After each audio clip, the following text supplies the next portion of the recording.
ಎಲ್ಲರಿಗೂ ವಿಶ್ವ ತಾಯಂದಿರ ದಿನಾಚರಣೆಯ ಶುಭಾಶಯಗಳು. ಎಲ್ಲರೂ ಇವತ್ತು ಸ್ಟೇಟಸ್ನಲ್ಲಿ, ವಾಟ್ಸಪ್ಪಲ್ಲಿ, ಸ್ಟೋರಿನಲ್ಲಿ, ಎಲ್ಲ ಇನ್ಸ್ಟಾಗ್ರಾಮಲ್ಲಿ, ಯೂಟ್ಯೂಬಲ್ಲಿ ಅವರವರ ಅಮ್ಮನ ಜೊತೆ ನಿಂತ್ಕೊಂಡಂಥ ಫೋಟೋಗಳನ್ನ ಅಪ್ಲೋಡ್ ಮಾಡ್ತಾರೆ. ಇವತ್ತು ಒಂದಿನಕ್ಕೆ ಅದು ಸೀಮಿತ ಆಗಬಾರ್ದು.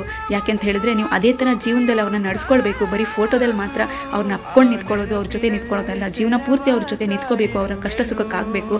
ಯಾಕೆಂದರೆ ಅಮ್ಮ ಇಲ್ಲದೆ ಈ ಜೀವನನೇ ಇಲ್ಲ. ಈ ಜೀವನನೇ ತುಂಬ ಶೂನ್ಯ, ತುಂಬ ಕಷ್ಟ. ಅಮ್ಮ ಇಲ್ಲ ಅಂತಂದರೆ ಬದುಕೋದಕ್ಕೆ ತುಂಬ ಕಷ್ಟ.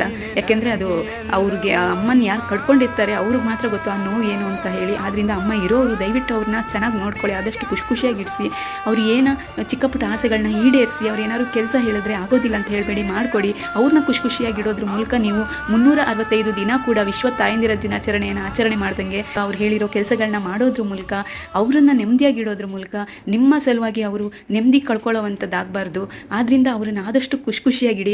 ಆವಾಗ ನೀವು ಒಂದು ಅಮ್ಮನಿಗೆ ಒಂದು ಪ್ರೀತಿ ಕೊಟ್ಟಂಗೆ. ಯಾಕೆಂದರೆ ಆಕೆಯ ತ್ಯಾಗ, ಪ್ರೀತಿಗೆ ಬರೀ ಒಂದು ದಿನ ಸಾಕಾಗೋದಿಲ್ಲ. ಬರೀ ಒಂದು ದಿನದ ಈ ತಾಯಂದಿರ ದಿನಾಚರಣೆ ಆಚರಣೆ ಇದೆಯಲ್ಲ, ತುಂಬ ಕನಿಷ್ಠ ಅನಿಸುತ್ತೆ.